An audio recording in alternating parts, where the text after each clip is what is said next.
জয়গুরু সকলকে। আমি আমার এই পরম দয়াল ইউটিউব চ্যানেলে একটি নতুন অধ্যায় চালু করতে চলেছি।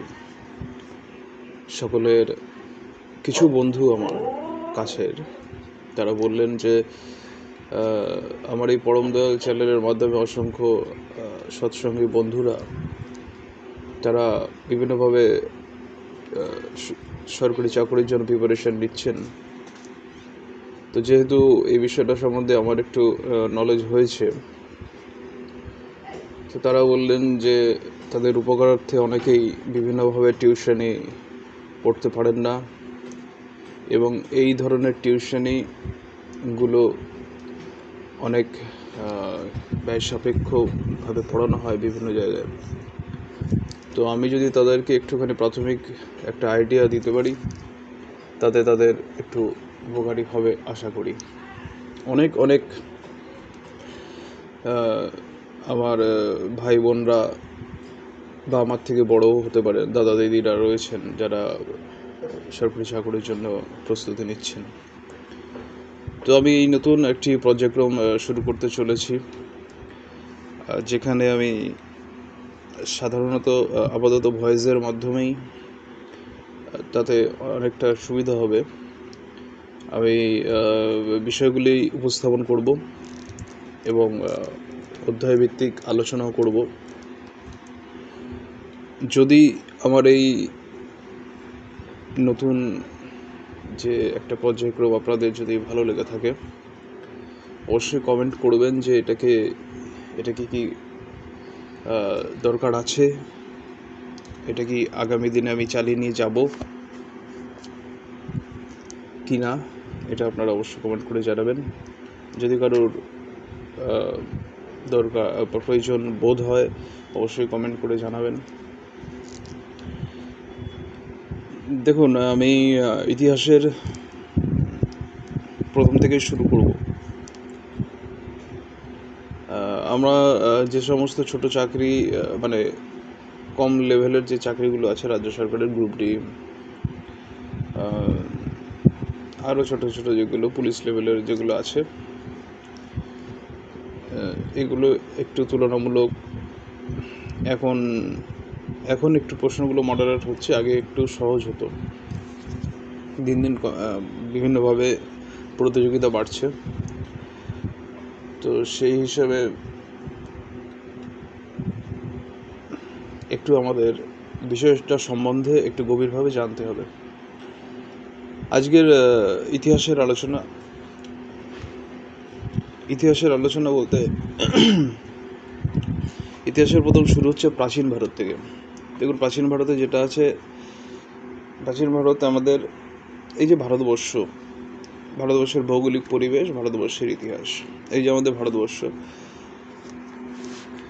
ভারতবর্ষের নামকরণ কিভাবে হয়েছে, বিভিন্ন জায়গা থেকে আমরা ভারতবর্ষের নামকরণ খুঁজে পাচ্ছি, বিভিন্নভাবে আমরা ভারতবর্ষের নামকরণটা খুঁজে পাচ্ছি। বিভিন্ন পুরাণ, মহাভারত, বায়ুপুরাণ, মৎস্য পুরাণ, এগুলো সব প্রাচীন ভারতের যে উৎসগুলো, সেখান থেকে আমাদের ভারতবর্ষের নামকরণ কেন হয়েছে বিভিন্ন জায়গায়। তারপরে যেখানে যাচ্ছি, বিভিন্ন যেগুলো লিপিগুলো আছে, বিভিন্ন গিরিপথ যেগুলো আছে, আগেকার প্রাচীন ভারতের রাজারা তারা কীভাবে রচনা করেছেন, তাদের কী লিপিগুলি, তাদের বিশেষ বইগুলি বা তাদের প্রস্তর লিপিগুলি, সাধারণত বই তো তখন নেই, তখন হচ্ছে সব লিপি। সাধারণত তখন বই তারা সবাই খোদাই করছে বিভিন্নভাবে, পাথরের গায়ে হোক, বিভিন্ন লৌহস্তম্ভের গায়ে হোক, বিভিন্ন প্রাচীরের গায়ে হোক, তারা বিভিন্নভাবে খোদাই করে লিখে যাচ্ছেন তাদের কিছু বইপত্র তো না, মানে আমাদের বিভিন্ন পাতায় যেগুলো ইউজ করা হতো, তাল পাতায় বা অন্যান্য পাতায় আমরা দেখতে পাই যে এরকম কিছু জিনিস আছে। যেমন কৌটিল্যের অস্ত্রশস্ত্রটা, ওটা পাতায় রচিত, এইভাবে রামচরিতমানস, তুলসীদাসের, এইগুলো। তো প্রাচীন ভারতের রাজারা এবং তাদের ঐতিহাসিক কৃতিত্ব, এবং তারপরে প্রাচীন ভারতের যে টপিক, যে সাবজেক্ট, তার মধ্যে হচ্ছে প্রাচীন ভারতের উল্লেখযোগ্য গ্রন্থ আছে, প্রাচীন ভারতে কী কী পর্যটকরা এসছে, প্রাচীন ভারতের লিপিগুলি আছে, বিভিন্ন লিপি আছে আর প্রাচীন ভারতের বিভিন্ন মুদ্রাগুলো আছে। এইগুলো নিয়ে আজকের টপিক। তো প্রথমে আমরা দেখব ভারতবর্ষের নামকরণ। তো ভারতবর্ষের নামকরণ বিষ্ণুপুরাণ কী বলছে? সমুদ্রের উত্তরে বা হিমালয়ের দক্ষিণে দেশ। বিষ্ণুপুরাণ কী বলেছে? ভারতবর্ষ সমুদ্রের উত্তরে বা হিমালয়ের দক্ষিণে। দেখুন, সমুদ্র নিচে আমাদের সমুদ্র, ভারতবর্ষের মানে দক্ষিণের দিকটা সমুদ্র, তাই সমুদ্রের উত্তরে অথবা হিমালয়ের দক্ষিণে দেশ হচ্ছে ভারতবর্ষ। মহাভারতে কী লাগছে? দুষ্মন্ত শকুন্তলার পুত্র পুত্র নাম অনুসারে এই দেশের নাম ভারতবর্ষ হতে পারে। মহাভারতে আছে দুষ্মন্ত ও শকুন্তলার পুত্র হিসেবে শকুন্তলার পুত্র ভারতের নাম অনুসারে এই দেশের নাম হয় ভারতবর্ষ। মহাভারতে এটা আছে। এখান থেকে একটা কোশ্চেনই পেয়ে গেলাম, দুষ্মন্ত শকুন্তলার পুত্রের নাম কি ছিল? ভরত। বায়ুপুরাণে কি আছে? বায়ুপুরাণে ভারতবর্ষকে বলা হয়েছে হৈমত বর্ষ। মৎস্যপুরাণে কি বলা হয়েছে? অজানাভ বর্ষ। ঋগ্বেদে বলা হয়েছে রাজা সুদাসের ভরত গোষ্ঠীর নাম অনুসারে নাকি এই দেশে রাজা সুদাসের যে ভরত গোষ্ঠী ছিল, সুদাস একটা রাজা ছিল, এই সুদাস রাজার যে গোষ্ঠী ছিল তাদের নাম হচ্ছে ভরত গোষ্ঠী। এই ভরত গোষ্ঠীর নাম অনুসারে এই এর নাম হতে পারে। এটা ঋগ্বেদে বলা হয়েছে, রাজা সুদাসের কথা ঋগ্বেদে বর্ণিত রয়েছে। পালি সাহিত্য অশোক বা ফাহিনের বিবরণে কি আছে? জম্বুদ্বীপ। ভারতবর্ষকে বলা হয়েছে জম্বুদ্বীপ। এটা পালি সাহিত্য অশোক বা ফাহিনের বিবরণ অনুসারে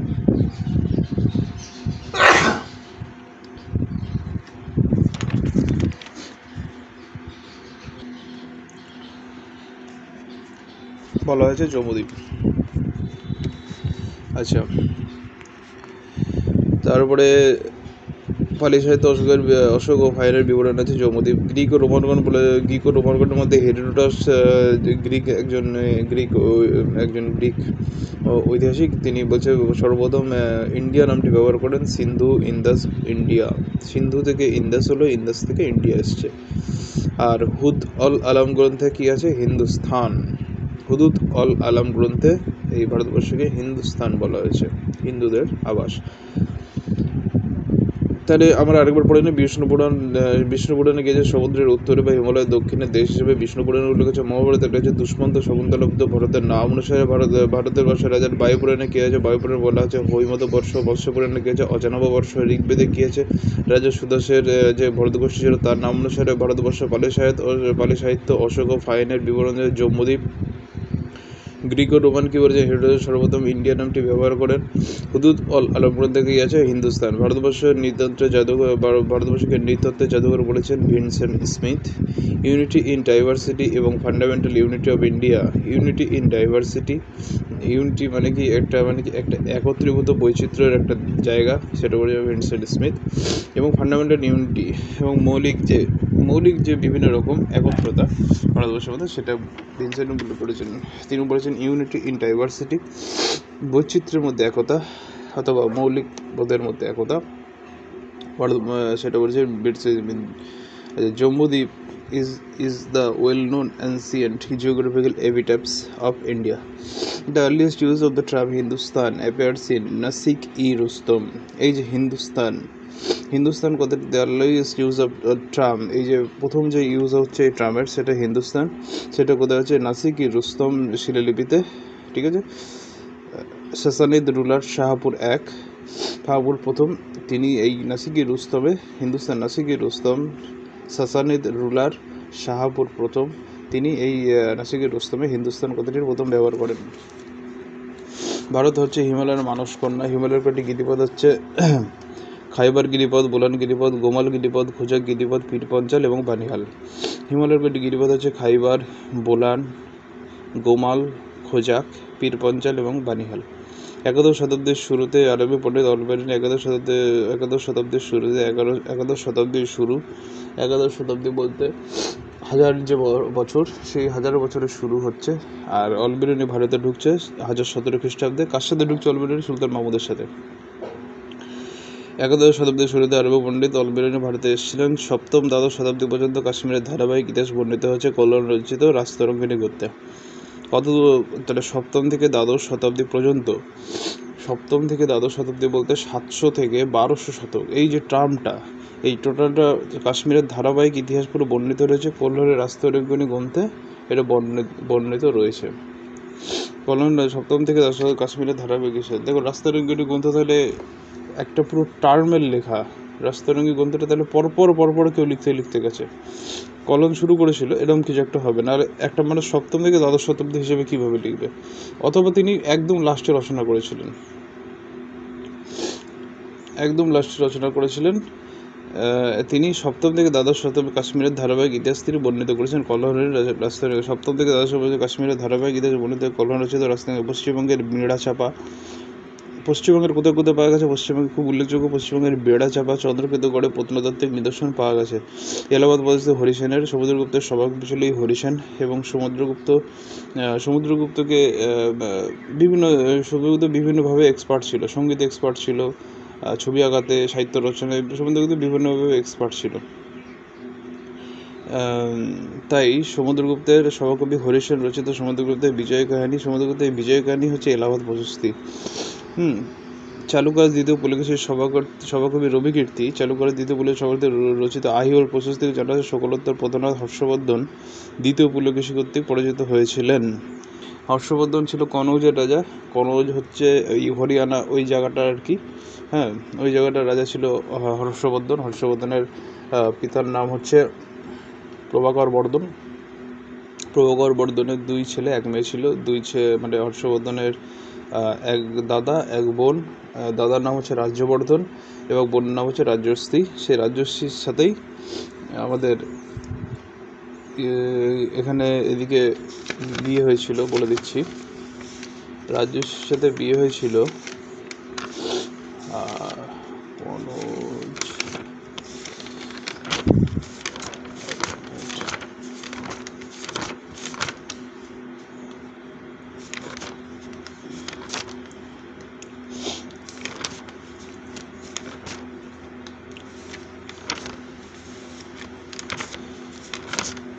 মধ্যপ্রদেশের আর উত্তরপ্রদেশের যে মাঝখানটা পড়ছে ওই জায়গায় একটা রাজ্য ছিল, সেটাই বলে দিচ্ছি।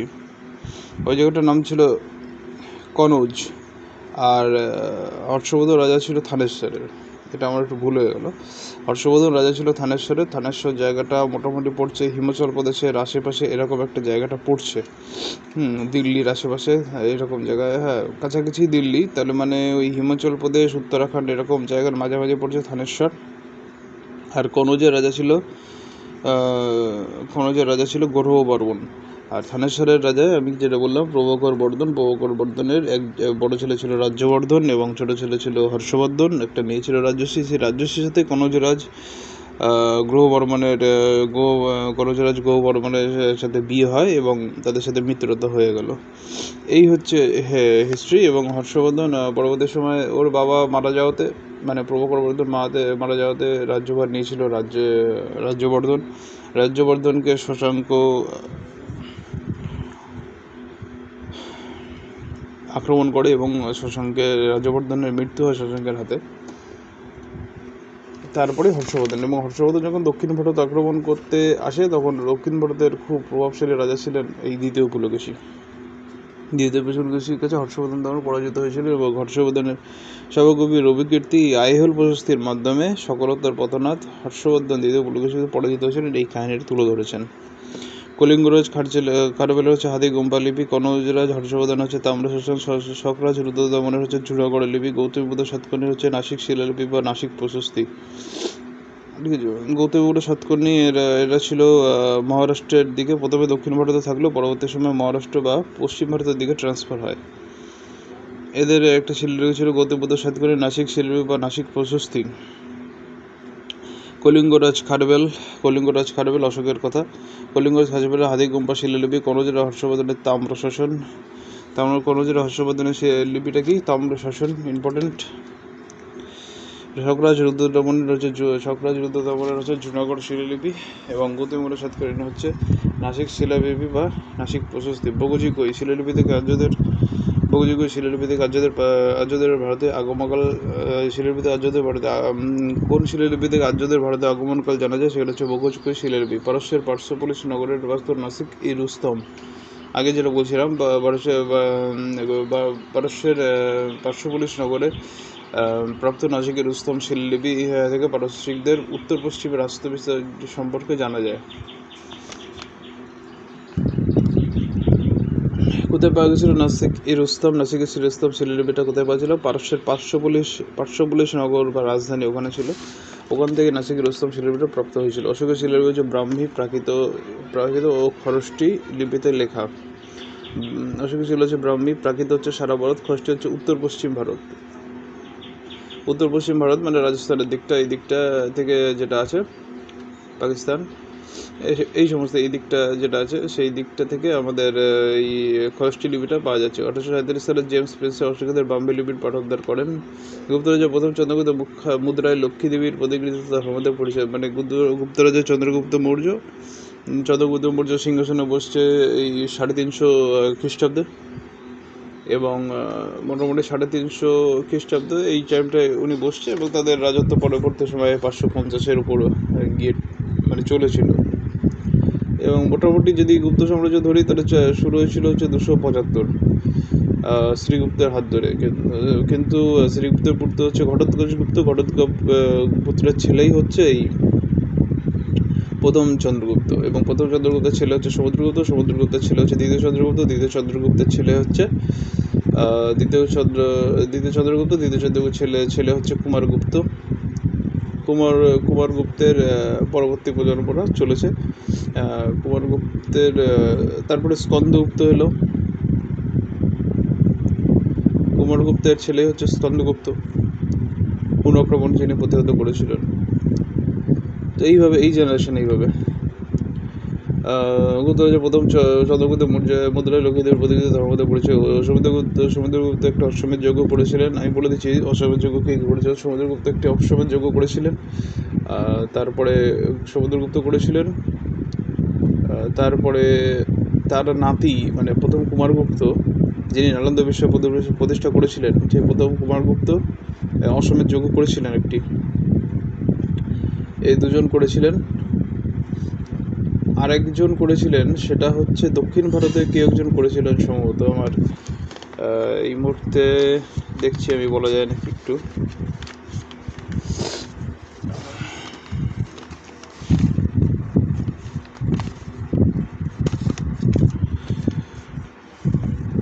কে কে করেছিল অশ্বমেধ যজ্ঞটা আমি বলে দিচ্ছি। সমুদ্রগুপ্ত করেছিল, প্রথম কুমারগুপ্ত করেছিল, এবং দাক্ষিণাত্যের প্রথম পুলকেশী অশ্বমেধ যজ্ঞ করেছিল। দাক্ষিণাত্যের প্রথম পুলকেশী অশ্বমেধ যজ্ঞ করেছিল।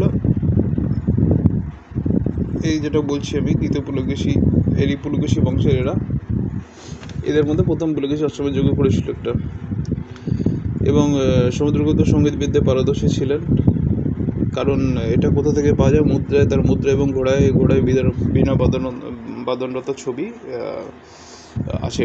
সাতবাহন রাজারা সামুদ্রিক বাণিজ্য মনোযোগী ছিলেন, মানে মুদ্রায় কেন এটা কোথা থেকে পাচ্ছে, মুদ্রায় জাহাজের প্রতিকৃতি। সাতবাহনরা যে সামুদ্রিক বাণিজ্য মনোযোগী ছিলেন, মুদ্রায় জাহাজের প্রতিকৃতি হচ্ছে। কৌটিল্যের অস্ত্রশাস্ত্র হচ্ছে রাজনৈতিক দর্শন এবং রাষ্ট্রীয় দর্শন। অর্থশাস্ত্র, অনেকেই অর্থর ব্যাপারে কিছু ভাবতে পারেন, কোনো অর্থনীতি সম্বন্ধে বই ভাবতে পারেন, কিন্তু না, এটা হচ্ছে কৌটিল্যের অস্ত্রশাস্ত্র হচ্ছে রাজনীতি দর্শন বা রাষ্ট্রীয় দর্শন। কৌটিল্যের অনেক কটা নাম আছে। কৌটিল্যের নামই হচ্ছে বিষ্ণুগুপ্ত, কৌটিল্যের নামই হচ্ছে চাণক্য, ঠিক আছে। কৌটিল্যের 3 রকম নাম রয়েছে। রামচরিত মানস হচ্ছে তুলসীদাস, রামচরিত হচ্ছে সন্ধ্যাকর নন্দী। বাণভট্ট রচিত হর্ষবর্ধন সম্বন্ধে গ্রন্থ হল হর্ষচরিত।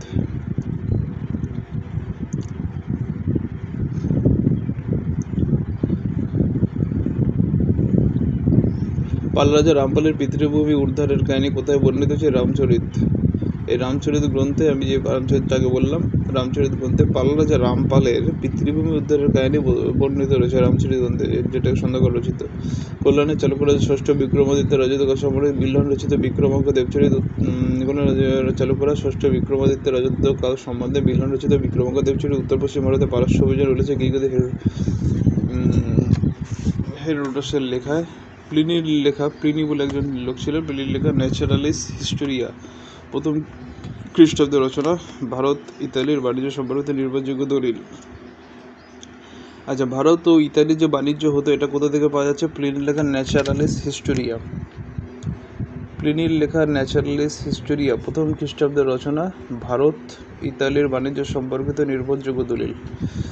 তাহলে পিরিয়ড রেখা ন্যাচারাল হিস্টোরি এই প্রথম খ্রিস্টাব্দের রচনা, প্রথম খ্রিস্টাব্দ বলতে একদম একদম ফার্স্ট খ্রিস্টাব্দ, মানে 1 সাল, যেটা বলতে গেলে 1 সাল, 1 এডি।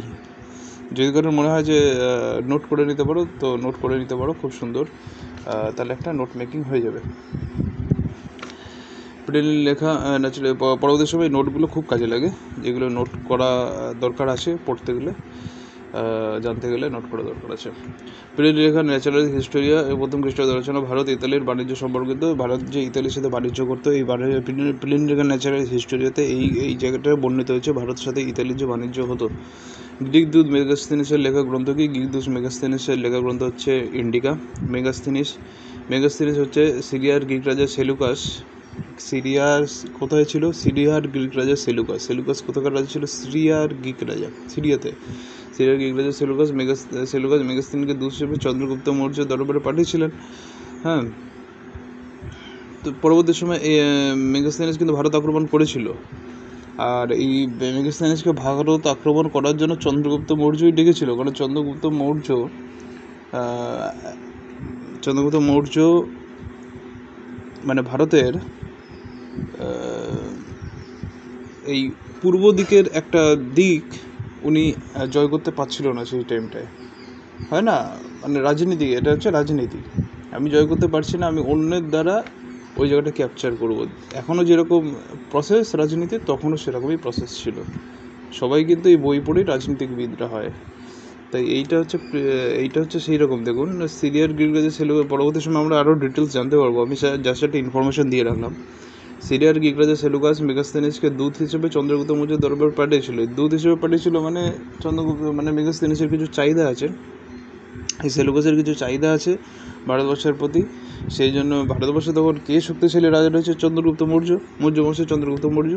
তো চন্দ্রগুপ্ত মৌর্যকে পাঠালো, মানে মেগাস্থেনিসকে পাঠালো যে তুমি গিয়ে বলো চাহিদা মেটে নাকি, যদি চাহিদা মেটাই ভালো, না মেটালে আমি আক্রমণ করবো, ব্যাস এই হচ্ছে ব্যাপার।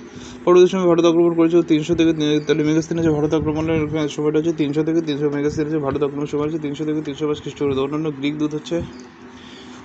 গ্রিক দূত যদি বলে যে একটাই গ্রিক দূত এসেছিল, মেগাস্থেনিস কি গ্রিক দূত না, ডাইমেক্স এবং ডায়োনিয়াস এরাও গ্রিক দূত ছিল। অন্যান্য গ্রিক দূত হচ্ছে ডাইমেক্স এবং ডায়োনিয়াস। টলেমির আমরা জানি টলেমির ভূগোল খুব বিখ্যাত। টলেমির ভূগোল খ্রিস্ট 2য় শতকের ভারতবর্ষের সম্বন্ধে জানা যাচ্ছে। খ্রিস্ট 2য় শতকে যে ভারতবর্ষ, সেটা আমরা টলেমির ভূগোল থেকে জানতে পারি। ফাইয়েন 399 থেকে 400, মানে সবার দ্বিতীয় চন্দ্রগুপ্ত বিক্রমাদিত্য রাজত্ব। ফাইয়েন কার সময় ছিলেন? দ্বিতীয় চন্দ্রগুপ্ত উপাধি কী ছিল? বিক্রমাদিত্য।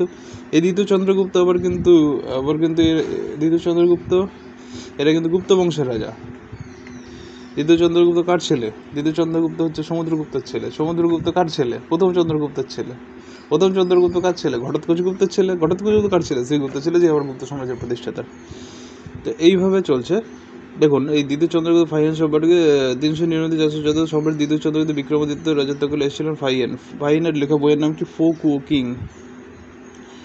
ইনি এসেছিলেন গুপ্ত যুগে। হ্যাঁ, হিউয়েনসাং হচ্ছে 630 থেকে 644, হিউয়েনের রাজত্বকাল হচ্ছে 630। হিউয়েনসাং ছিল হর্ষবর্ধনের রাজত্বকাল। অ্যাকচুয়ালি হর্ষবর্ধন রাজত্বকাল শুরু হচ্ছে প্রায় ওই 606 এই টাইমটায়, মানে ওই সময় সিংহাসনে বসেই ও হর্ষাব্দ চালিত করে 606 খ্রিস্টাব্দ। তাই হর্ষবর্ধন রাজত্বকাল কিন্তু 606 থেকে এসেছিল। কিন্তু হর্ষবর্ধনের একটা জিনিস মনে রাখা দরকার, যে হর্ষবর্ধন 606 খ্রিস্টাব্দে সিংহাসনে বসে, 606 খ্রিস্টাব্দে সিংহাসনে বসে, কিন্তু সেই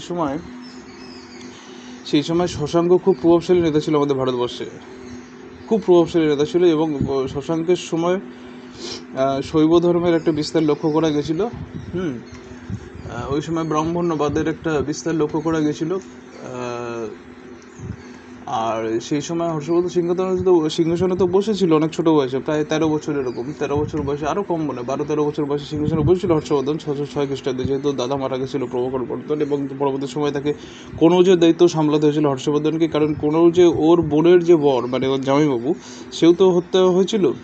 তাই ওকে এই দুটো রাজ্য একসাথে সামলাতে, এক হচ্ছে কনৌজ আর হচ্ছে ওপরে যেটা ওদের মানে হর্ষবর্ধনের যেটা সাম্রাজ্য,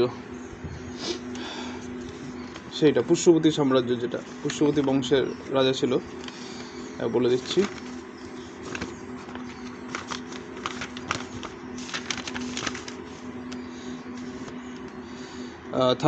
থানেশ্বরে পুষ্যবতী বংশের রাজা।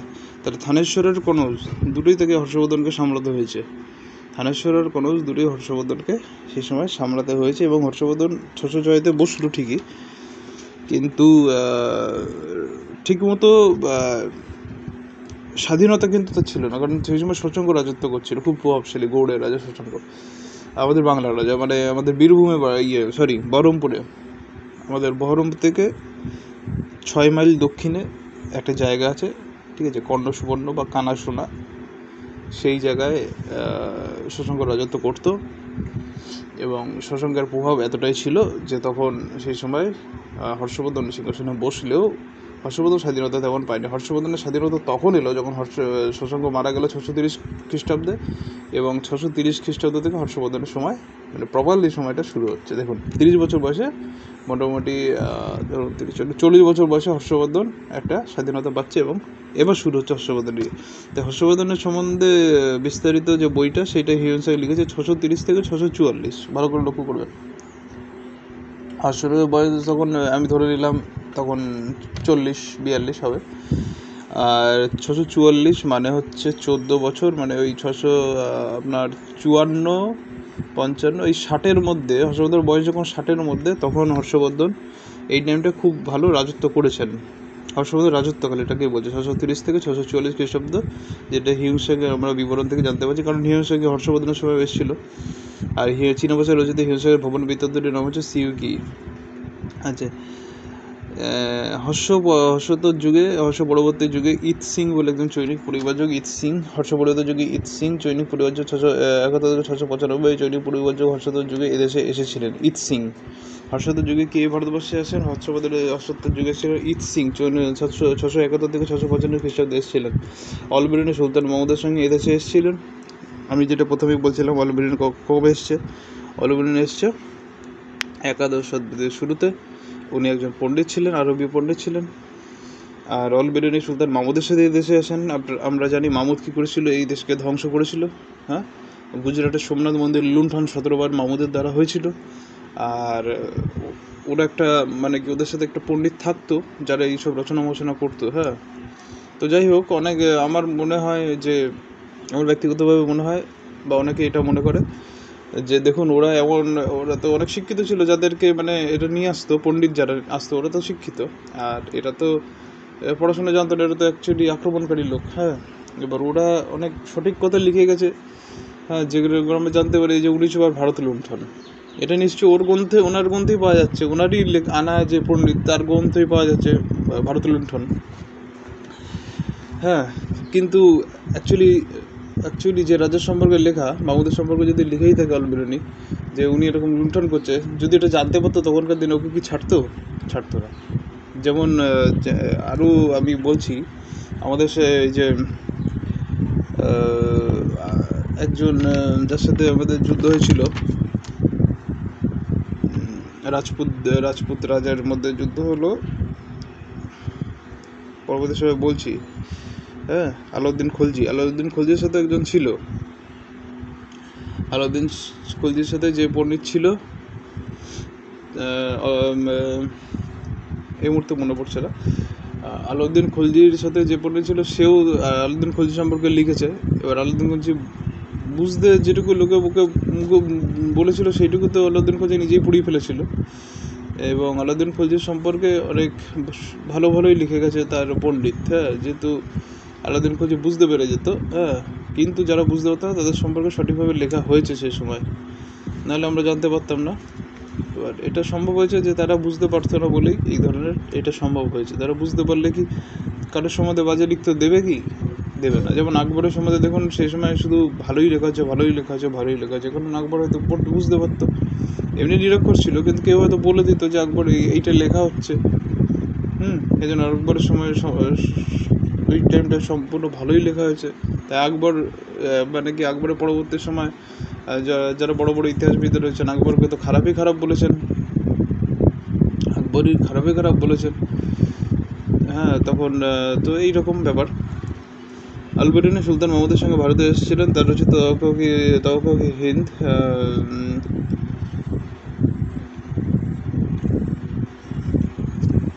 তার রচিত তৌহিদ কিতাবুল হিন্দ। অন্যান্য আরব পণ্ডিত ছিলেন আল আল বিলাদুরি আর আল মামুদি। তাহলে যেমন ঈদ সিং চৈনিক পরিব্রাজক, যেমন হিউন সিং একজন চৈনিক পরিব্রাজক, যিনি সিইউকে লিখছেন, তেমনি ঈদ সিং একজন চৈনিক পরিব্রাজক, তেমনি হর্ষোত্তর যুগে দেশে এসেছিলেন। তেমনি অলবেরনে যেমন একজন চৈনিক মানে একজন আরব পণ্ডিত, তেমনি আর অন্যান্য আরব পণ্ডিত হচ্ছে অল বিলাদুরি এবং অল মামুদি। তিব্বতী পণ্ডিত তারানাথ দেশে এসেছিলেন। তারানাথ আর্য মঞ্জুশ্রী মুৎকল্পে মাৎসান্যায় কথাটির বিবরণ দিয়েছেন। তারানাথের তাহলে বইটার নাম কি? আর্য মঞ্জুশ্রী মূলকল্পে মাৎসান্যায় কথাটির বিবরণ দিয়েছেন। তারানাথ জাতিতে ব্রাহ্মণ ছিলেন। তারানাথ কি ছিল? তারানাথ জাতিতে ব্রাহ্মণ ছিল। আচ্ছা,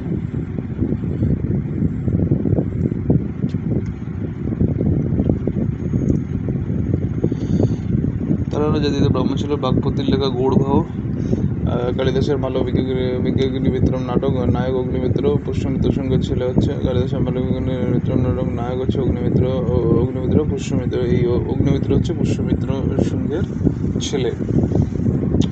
উমাপতি ধর রচিত দেওপাড়া প্রশস্তি রাজশাহী জেলা থেকে বাংলার রাজা বিজয় সেনের কীর্তির কিছু পরিচয় পাওয়া যায়। বাংলার রাজা বিজয় সেনের কীর্তির কিছু পরিচয় কোথা থেকে পাওয়া যায়? উমাপতি ধর রচিত দেওপাড়া প্রশস্তি থেকে।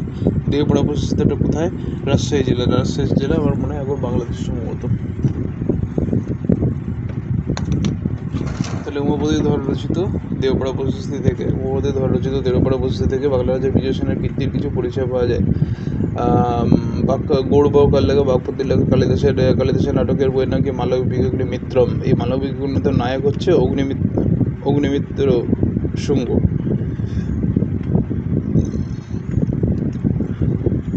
পুষ্যমিত্র শুঙ্গের ছেলে অগ্নিমিত্র শুঙ্গ, তাকে নায়ক বানিয়ে মালবিকা মিত্রম নাটক রচিত।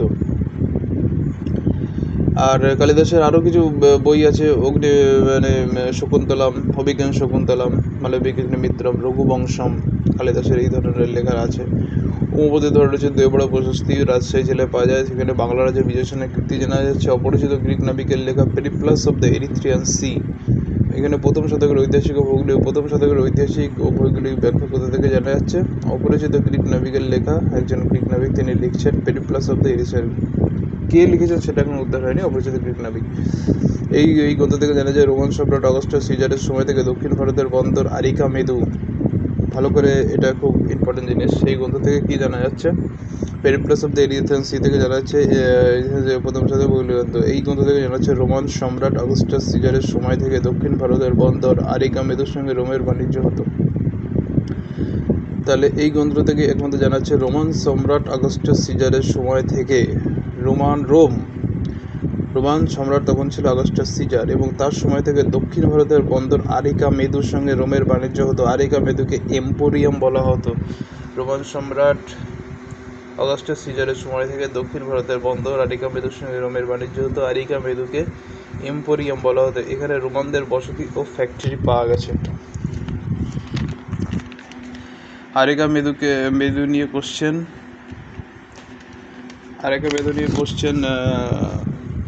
আমি আসতে দেখেছি পরীক্ষায়, তো এটা ইম্পর্টেন্ট কোশ্চেন হতে পারে কারণ পরীক্ষায় এসছে। আরিকা মেদুকে এম্পোরিয়াম বলা হতো। প্রাচীন ভারতের একটি বন্দরের নামকরণ, এরকম কোশ্চেন এসছে। এটা আরিকা মেদু হবে। 1945 সালে প্রত্নতাত্ত্বিক মাটিমাট হইলেন এই অঞ্চলটির সময়। তাহলে এই অঞ্চলটির সময় তখন এখানে রোমানদের বসতি ফ্যাক্টরি পাওয়া গেছে। 1945 সালে প্রত্নতাত্ত্বিক মাটিমার হুইলার, যিনি এই অঞ্চলটির সম্পর্কে অবগত হন। মালাই মণ্ডলম বলতে মালাবার উপকূল বোঝায়, যেটি আরব সাগর ও পশ্চিমঘাট পর্বতের মধ্যে অবস্থিত। মালাবার উপকূল তাহলে কোথায় অবস্থিত? একদম আরব সাগর আর পশ্চিমঘাট পর্বত এই মধ্যে অবস্থিত। আরব সাগর বুঝতেই পারছেন, ভারতবর্ষের যদি দক্ষিণ দিকে মুখ করে দাঁড়ান তাহলে বাঁ দিকে হচ্ছে বঙ্গোপসাগর, ডান দিকে হচ্ছে আরব সাগর, এবং আরব সাগর ও পশ্চিমঘাট পর্বতের ওদিকে পশ্চিমঘাট পর্বতের মধ্যে অবস্থিত। মালাই মণ্ডলম মালাবার উপকূল কেরালার ওই কাছাকাছি আর কি। মালা শব্দের অর্থ পথ। এবার আমরা প্রাচীন ভারতের উল্লেখযোগ্য গ্রন্থের মধ্যে চলে যাচ্ছি। প্রাচীন বলে উল্লেখযোগ্য হচ্ছে গ্রন্থের মধ্যে আছে প্রেম ভটিকা, কৃষ্ণের জীবন সম্পর্কিত কবিতা রচয়িতার নাম হচ্ছে রক্ষণ। প্রেম ভটিকা কার লেখা? রক্ষণের লেখা। এটা হচ্ছে কৃষ্ণের জীবন সম্পর্কিত কবিতা। গাথা সপ্তশতী সাতবাহন রাজ হলের লেখা। সাতবাহন রাজা ছিল হল, তার লেখা গাথা সপ্তশতী। হ্যাঁ, গাথা সপ্তশতী হচ্ছে সাতবাহন রাজ হলের লেখা। যুক্তিকল্পতরু, যুক্তিকল্প হচ্ছে রচয়িতার নাম হচ্ছে ভোজ। যদি বলে ভোজের লেখা একটি বইয়ের নাম করে যুক্তিকল্পতরু। রোগ নিশ্চয়, রোগ নিশ্চয় হচ্ছে রচয়িতার নাম হচ্ছে মাধবকর। সিদ্ধান্ত শিরোমণি, ভাস্কর হচ্ছে বৃহৎ কথা মঞ্জরি। ক্ষেমেন্দ্র কামসূত্র, বাদশায়ন মুদ্রারাক্ষ হচ্ছে দেবী চিত্রগুপ্ত, মুদ্রারাক্ষ বিশাখ দত্ত, দেবী চন্দ্রগুপ্ত এবং বিশাখ দত্ত। শব্দকোষ অমর সিং। বৃহৎ কথা কার লেখা? গুণাঢ্য। রাজনীতি শুক্রাচার্য। নীতিশার কামন্তক। এই কোশ্চেনগুলো এই বইগুলো ইম্পর্টেন্ট। এর মধ্যে কিছু কিছু বই এখন এইগুলো খুব এসছে একসময় পরীক্ষায়, এখন বর্তমান সময় একটু পাল্টে দিতে পারে, সেই হেতু যেগুলো আনইম্পর্টেন্ট বই সেগুলো আমাদের নলেজে রাখতে হবে। তবে যেমন নীতিশারটা দেয়নি খুব একটা পরীক্ষায়, এবং দেয়নি বলতে গেলে, সেহেতু নীতিশারটা এখন ইম্পর্টেন্ট হতে পারে। নীতিশার কামন্তকের লেখা, ঠিক আছে। সিদ্ধান্ত শিরোমণি, ভাস্কর্য হচ্ছে বৃহৎ কথা। সিদ্ধান্ত শিরোমণি থেকে রাজনীতি এই অবধি দিয়েছে পরীক্ষায় বহুবার, নীতিশার দেয়নি। যুক্তিকল্পতরু দেয়নি, রোগ নিশ্চয় দেয়নি, প্রেম ভটিকা দেয়নি। এইগুলো এখন ইম্পর্টেন্ট হতে পারে। নীতিশার হচ্ছে শুক্রাচার্য, নীতিশার হচ্ছে কামন্তক। ললিত বিজয় বজ্রশ্রী সূত্রাঙ্কর, সৌন্দরানন্দ সারিপুত্র প্রকর। এই সারিপুত্র প্রকর ইম্পর্টেন্ট। সারিপুত্র বুদ্ধচরিত এগুলো হচ্ছে অশ্বঘোষের লেখা। জ্যোতি বিজয় বজ্রশ্রী সূত্রাঙ্কর, সৌন্দরানন্দ সারিপুত্র বুদ্ধচরিত অশ্বঘোষ। চরক সঙ্গীত, চরকের শতসহস্রিকা পর্গপারমিতা হচ্ছে পর্গপারমিতা। মাধ্যমিক সূত্র রহস্য দেখো হচ্ছে রাগার্জু। সুশ্রত সঙ্গীত হচ্ছে সুশ্রত। বৃহৎ সংহিতা পঞ্চম সিদ্ধান্তিকা হচ্ছে বরাহমির। বৃহৎ সংগীত এবং পঞ্চম সিদ্ধান্তিকা হচ্ছে বরাহমির। দশকুমার চরিত হচ্ছে দণ্ডী। দশকুমার চরিত হচ্ছে দণ্ডী বা দণ্ডির। মধ্যবিলে পৌঁছে হচ্ছে মহেন্দ্র বর্মন। আয়ুর্বেদ দীপিকা হচ্ছে ভানুমতী। মধ্যবিলে বলেছেন মহেন্দ্রনাথ। আয়ুর্বেদ দীপিকা ভানুমতী। শব্দচন্দ্র হচ্ছে চক্রপাণি দত্ত। দানসাগর, অদ্ভুত সাগর, উত্তর সাগর, প্রতিষ্ঠা সাগর, বল্লাল সেন। এতগুলো সাগর, সব সাগর বল্লাল সেন নিয়ে চলে গেছে, এইভাবে মনে রাখলে চলবে। দানসাগর, অদ্ভুত সাগর, উত্তর সাগর এবং প্রতিষ্ঠা, সব সাগর বল্লাল সেন নিয়ে চলে গেছে। দানসাগর, অদ্ভুত সাগর, উত্তর সাগর, প্রতিষ্ঠা সাগর, যত বই আছে বল্লাল সেন, সব সাগর বল্লাল সেন নিয়ে গেছে। রামচরিত সন্ধ্যাকর নন্দী। সদুক্তি কর্ণামৃত স্মরণ আনইম্পর্টেন্ট, কিন্তু ইম্পর্টেন্ট হতে পারে পরবর্তী পরীক্ষার জন্য। সদুক্তি কর্ণামৃত বা সদুক্তি কর্ণামৃত কার লেখা? স্মরণ লেখা প্রবন্ধ হচ্ছে ধৈ। চন্দ্রচূড় চরিত উমাপতি ধর। চন্দ্রচূড় চরিত উমাপতি ধর। সপ্তশতী গোবর্ধন। ভোজ প্রবন্ধ বল্লাল। চাঁচনামা বালাজুরি। আরব পর্যটক বালাজুরি, তার লেখা হচ্ছে চাঁচনামা। কিরাতর্জুন নিয়ম হচ্ছে ভারবি। পঞ্চতন্ত্র বিষ্ণু সর্ব দায়ভাগ হচ্ছে জীবুদ্বাহন। সুকৃতি সংকীর্তন অরি সিং। মিলিন্দ পাঞ্চ হচ্ছে নাগসেন। মহাভাষ্য পতঞ্জলি।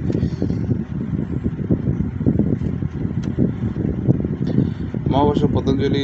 নাগানন্দ রত্নাবলী। প্রিয়দর্শিকা হচ্ছে হর্ষবর্ধন। অষ্টাধ্যায়ী হচ্ছে পারেনি। অভিজ্ঞান শকুন্তলা। মালবিকারী মিত্র মেঘদূত কুমার সম্ভব কালিদাস। তাহলে মালবিকারী মিত্রমে মালবিকার নায়ককে আপনারা কমেন্টে লিখবেন, আমি বললাম না। মালবিকাগ্নি মিত্রম, মেঘদূত কুমার সম্ভব হচ্ছে কালিদাস। হাম্মির কাব্য কার লেখা? ন্যায়চন্দ্র। হাম্মির কাব্য কার লেখা? ন্যায়চন্দ্র। নাট্যশাস্ত্র হচ্ছে বরমের বিবলিওথেকা হিস্টোরিকা ডায়োডোরাস। নাট্যশাস্ত্র হচ্ছে ভরতমণি। স্বপ্নবাসব দত্ত হচ্ছে ভাস। প্রবোধচন্দ্র দত্ত হচ্ছে কৃষ্ণমিত।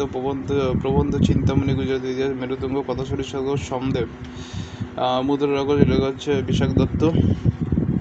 মৃচ্ছকটিক হচ্ছে শূদ্রাক। এবার মুদ্রা রাক্ষস কি নিয়ে ডিলস করেছে? বলছে it deals with the court intrigues at the time of Chandragupta Maurya. Chandragupta মৌর্যের সময় যে কোর্ট ছিল, সেই কোর্ট, সেই বিষয় লেখা হয়েছে। মৃচ্ছকটিক শূদ্রাকের মৃচ্ছকটিক কি লেগেছে? It deals with the love affair of a rich merchant called Charu Datta and the daughter of a courtesan called Vasanta Sena. It also known as the Little Clay Cult.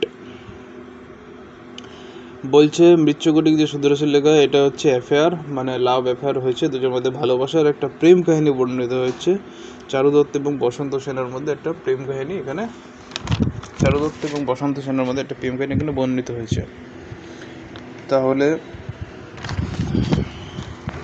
স্বপ্ন বাসবদত্ত স্বপ্ন এটি সংস্কৃত নাটক, যার রচয়িতা হলেন কবি ভাস। এই নাটকে অবন্তীর রাজকন্যা বাসবদত্ত এবং বৎসরাজ, তার দুটো হচ্ছে দুটোর মধ্যে প্রেম জড়িত কাব্য কথা বর্ণিত আছে। হচ্ছে মিলসূত্রকে লেখা মিচ্ছকটি, ওখানে হচ্ছে বসন্ত সেন এবং চারুদত্তের প্রেম কাহিনী, এবং স্বপ্ন বাসবদত্ত ভাসের লেখা, যেখানে আছে বাসব দত্ত এবং বৎসরাজ উদয়নের প্রেম কাহিনী। বাসব দত্ত এবং বৎসরাজ উদয়নের প্রেম কাহিনী। প্রাচীন ভারতের ঐতিহাসিকগণ কী কী ছিলেন? প্রাচীন ভারতের ঐতিহাসিক যদি ফাহিয়ান, চীন দেশ থেকে এসেছিলেন ফাহিয়ান দ্বিতীয় চন্দ্রগুপ্তের সময়, তার লেখা গ্রন্থ হচ্ছে ফোক হুকিং। আর রাজত্বকাল যদি বলি তাহলে হচ্ছে 399 থেকে 415। হিউয়েন-সাং খ্রিস্টান হর্ষবর্ধনের সময় চীন দেশ থেকে, তার লেখা গ্রন্থ হচ্ছে সিইউকি। এবং 330 থেকে 644। আলবেরনি এসেছিলেন আরব থেকে। আলবেরনি হচ্ছে মামুদের সাথে। আলবেরনি ওই 1000 খ্রিস্টাব্দের ওই টাইমটা এসেছিলেন, মানে 1017 সালে। তাহলে হচ্ছে শতাব্দী প্রথম শুরুর সময়, একাদশ শতাব্দীর শুরুতে।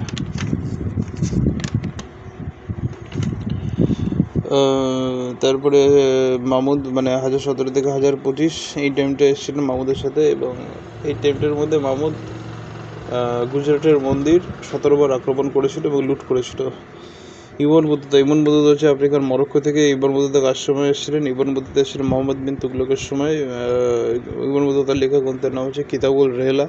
ইবন বতুতা এসেছিলেন 1333 থেকে, মানে 1300 শতকের সময়টা এসেছিলেন, 1333 থেকে 1342। ভারতের সবচেয়ে পুরাতন সময়ের প্রাপ্ত লিপি হচ্ছে তামিলনাড়ুর আদি নেল্লুর অঞ্চলে পাওয়া গেছে। ভারতের সবচেয়ে পুরাতন সময়ের প্রাপ্ত লিপি তামিলনাড়ুর আদি নেল্লুর অঞ্চলে পাওয়া গেছে। এটি তামিল ব্রাহ্মী ভাষায় লিখিত। এছাড়া অশোকের ব্রাহ্মী শিলালিপি প্রাচীন লিপিগুলির মধ্যে অন্যতম।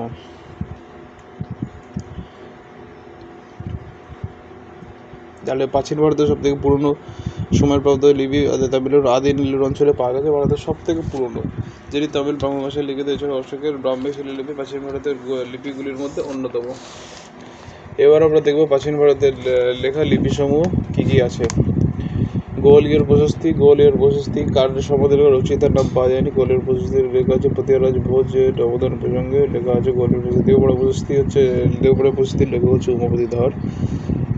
রাজা বিজয় সেনের কৃতিত্ব রয়েছে এখানে। দেওপাড়া প্রশস্তি হচ্ছে উমাপতি ধর, রাজা বিজয় সেনের কৃতিত্ব। হাতিগুম্ফা লিপি হচ্ছে কলিঙ্গরাজ খারবেলের কার্যাবলী। কলিঙ্গ লিপি হচ্ছে অশোক। সম্পট লিপি হচ্ছে কনিষ্কর। ইরান লিপি হচ্ছে মন্ত্রী হচ্ছে বীরসেন। দ্বিতীয় চন্দ্রগুপ্তের সময় লেখা। দ্বিতীয় চন্দ্রগুপ্তের মূর্তি ছিলেন বীরসেন, তিনি এইটা রচনা করেন। ইরান লিপি। তাঞ্জোর লিপি হচ্ছে প্রথম রাজেন্দ্র চোল। তাঞ্জোর লিপি। তিরুমালার লিপিও প্রথম রাজেন্দ্র চোল। খলিমপুর লিপি তাম্রশাসন, মানে তাম্রশাসন বলতে তাম্রলিপি, এটা খলিমপুর লিপি, যেটা হচ্ছে ধর্মপালের। ভিতরি স্তম্ভ লিপি হচ্ছে স্কন্দগুপ্ত। গঞ্জাম লিপি হচ্ছে শশাঙ্ক। গরুধ্বজ লিপি হচ্ছে হেলিওডোরাস। ভোগযোগ্য এই লিপি হচ্ছে আর্যদের সম্প্রদায় লেখা। নানাঘাট লিপি হচ্ছে নয়নিকা, প্রথম সাতকর্ণীর স্ত্রী নয়নিকা বা নাগনিকা, প্রথম সাতকর্ণীর স্ত্রী, তার লেখা। মান্দাসর স্তম্ভ হিসেবে রাজা মিহিরগুলকে যুদ্ধে হারানোর বিজয় প্রতীক, এটা একটা স্তম্ভের উপর লিপিটা লেখা। মান্দাসর স্তম্ভ শিলালিপি। যশোধর্মন মান্দাসরের রাজা। যশোধর্মন সম্পর্কে জানা যাচ্ছে মান্দাসর স্তম্ভ শিলালিপি রাজা মিহিরগুলকে যুদ্ধ হারানোর বিজয় প্রতীক। তাহলে আমরা আরেকবার একটু লিপিগুলো সম্পর্কে একটু রিভাইজ করে নিই। গোয়ালিয়র প্রশস্তি হচ্ছে প্রতিহার রাজা ভোজের অবদান প্রসঙ্গে। দেওপাড়া প্রশস্তি হচ্ছে উমাপতি ধর, রাজা বিজয় সেনের কৃতিত্ব। হাতিগুম্ফা লিপি হচ্ছে কলিঙ্গরাজ খারবেল কার্যাবলী। কলিঙ্গ লিপি হচ্ছে অশোক। সম্পট লিপি হচ্ছে কনিষ্ক। ইরান লিপি হচ্ছে দ্বিতীয় চন্দ্রগুপ্তের মন্ত্রী বীরসেন লিখেছে ইরান শিলালিপি। তাঞ্জোর লিপি হচ্ছে তাঞ্জোরের রাজা। তাঞ্জোর লিপি হচ্ছে রাজেন্দ্র চোল।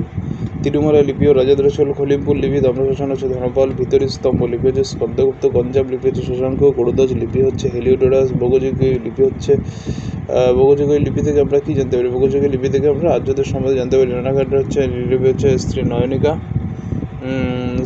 প্রথম শতকের স্ত্রী নয়নিকা, এবং মান্দাসের লিপি হচ্ছে যশোধর্মনের রাজা মিহিরগুলকে যুদ্ধে হারিয়েছিল। রাজা মিহিরগুলের জন্য শক রাজা ছিল, সেই শক রাজা বা হুন এরকম নেতৃত্ব বলা হয়। হুনদের অনেক কটা গোষ্ঠী ছিল, একটা শ্বেত হুন ছিল, একটা ব্ল্যাক হুন ছিল, কালো হুন। হ্যাঁ, তো হুনদের গোষ্ঠীর মিহিরগুল একজন ছিল। হ্যাঁ,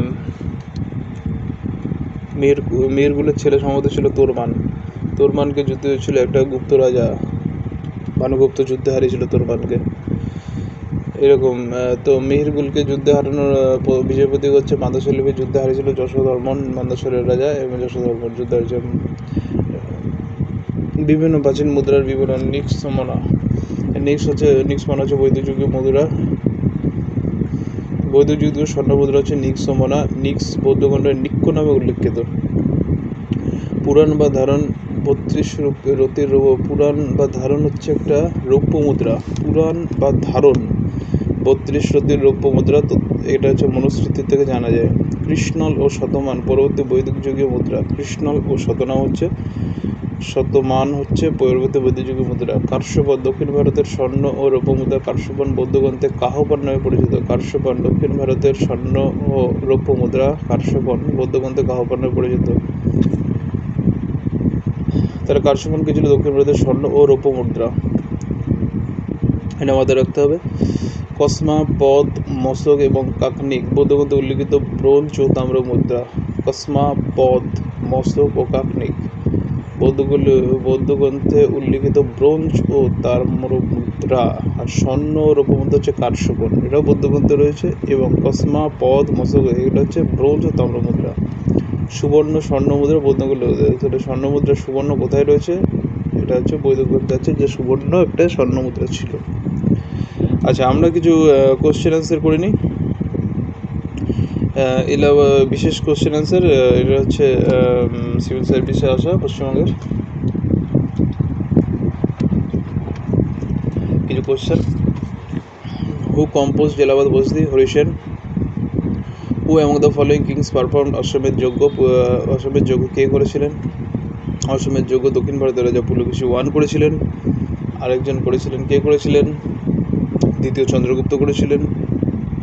আরেকজন কে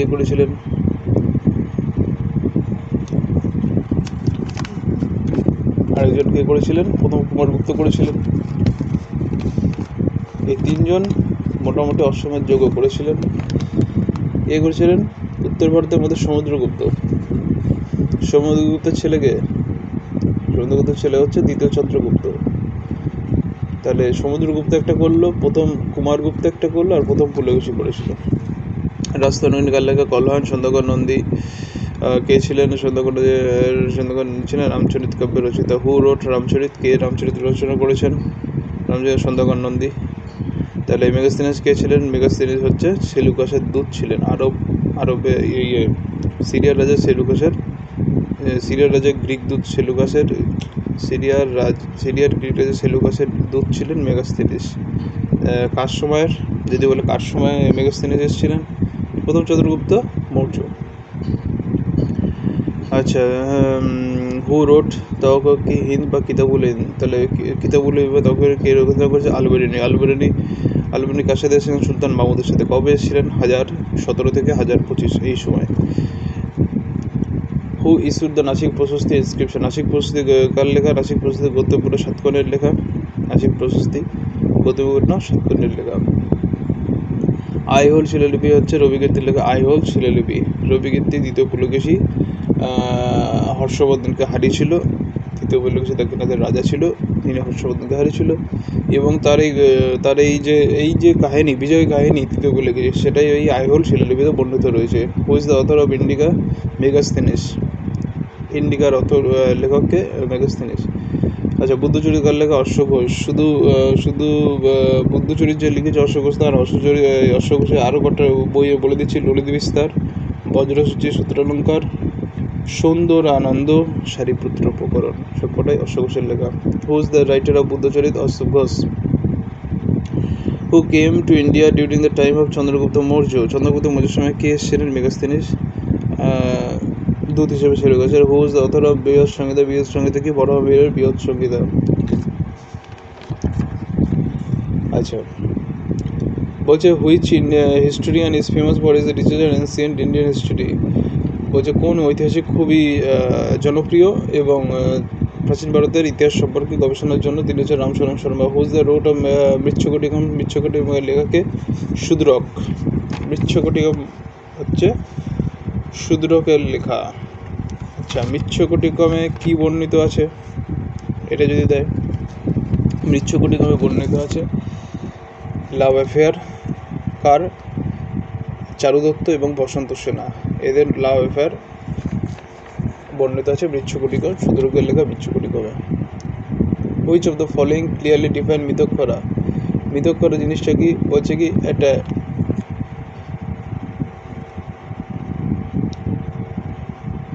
মিতক্ষরা হচ্ছে একটা হিন্দু আইন। A treatise on ancient Hindu law of inheritance, একটা হিন্দু সম্পর্কিত আইন। Who wrote Rastarangini? Kalhan. Boguji Koi is important because Boguji Koi inscription found here mention the names of Vedic god and goddess. Boguji Koi তে কি লেখা ছিল? Boguji Koi তে লেখা ছিল বৈদিক যুগের দেবতা এবং দেবী যারা ছিল তাদের এই বগুজি কই যে ইনস্ক্রিপশন লিপি, সেটা হচ্ছে বৈদিক যুগের দেবতা এবং দেবীদের খোদিত আছে এদের নাম। এবার মেইনসে কি কোশ্চেন আছে ফিউচার বেসিস সেটা আমি দেখি। হু কম্পোজড আইওস সিরিবি আইলোস রবিগীতি। Which of the following pairs is not match correctly. আচ্ছা, এটা হচ্ছে বলছে কোন প্রেয়ারটা ঠিক করে ম্যাচ করছে না।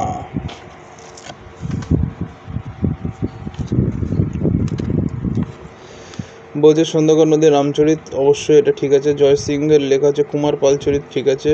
গৌড়বা হচ্ছে বাগপতি, ঠিক আছে। বিলহন, বিলহন কি লিখেছে? বিলহন কি লিখেছে? পৃথ্বীরাজ চরিত না, তাহলে বিলহনের লেখা বইটির নাম কি?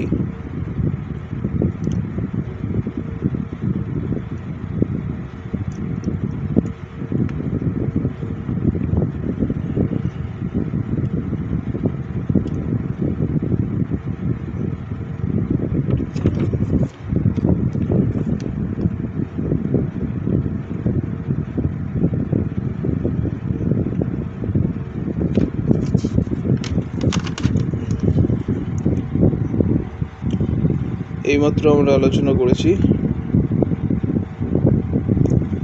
বিলহন। বিলহনের লেখা বইয়ের নাম হচ্ছে বিক্রমাঙ্ক দেবচরিত। চালুক্যরাজ ষষ্ঠ বিক্রমাদিত্য রাজত্বকাল সম্বন্ধে বিলহন রচিত বিক্রমাঙ্ক দেবচরিত। আচ্ছা, name of the author Panchatantra Vishnu Sharma, Svapna Vasavadatta vase.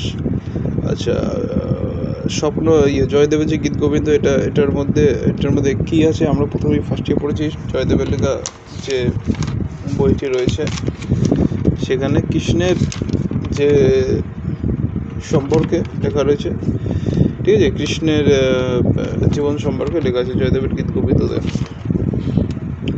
Which of the following is the well known ancient geographical evidence of India. বলছে কি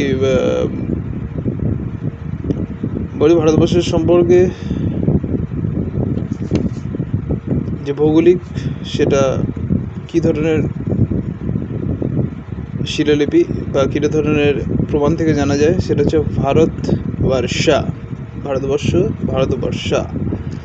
The earliest use of the term Hindustan appears in which inscription? Sassanid ruler। বলছে Sasanid ruler সাহেবের আমরা যে পড়লাম প্রথমে, Sasanid ruler প্রথম শাহপুর, যিনি নাসিকি রুস্তম গ্রন্থের প্রণেতা, ঠিক আছে। নাসিকি রুস্তম যে শিলালিপি সেটা পার্শ্বগুলিশ নগরীতে পাওয়া যায় এবং পারস্যদের উত্তর পশ্চিম ভারতের রাজ্য বিস্তার সম্পর্কেও জানা যাচ্ছে। The name of our motherland Bharat was first mentioned in Vishnu পুরাণে। প্রথম বলছে কি আমাদের বিষ্ণু পুরাণে প্রথম আমাদের যে ভারতবর্ষের বিভিন্ন বিষ্ণু পুরাণে মন্তব্য করা হয়েছে, বিষ্ণু পুরাণে রয়েছে। বিষ্ণু পুরাণে ভারতবর্ষে কী বলেছে, সমুদ্রের উত্তরে আর হিমালয়ের দক্ষিণের দেশ, বিষ্ণু পুরাণে এটা বর্ণিত করা হয়েছে। তাহলে আজকে এই পর্যন্তই এটা আলোচনা করলাম। এটা সেই সমস্ত পাঠরতা বা ছেলে মেয়েদের অনেক উপকারে লাগতে পারে একটা আলোচনা। যদি ভালো লাগে, যদি মনে হয় যেটা সত্যি প্রয়োজনীয় আছে, তাহলে অবশ্যই কমেন্ট করে জানাবেন। জয় গুরু সকলকে।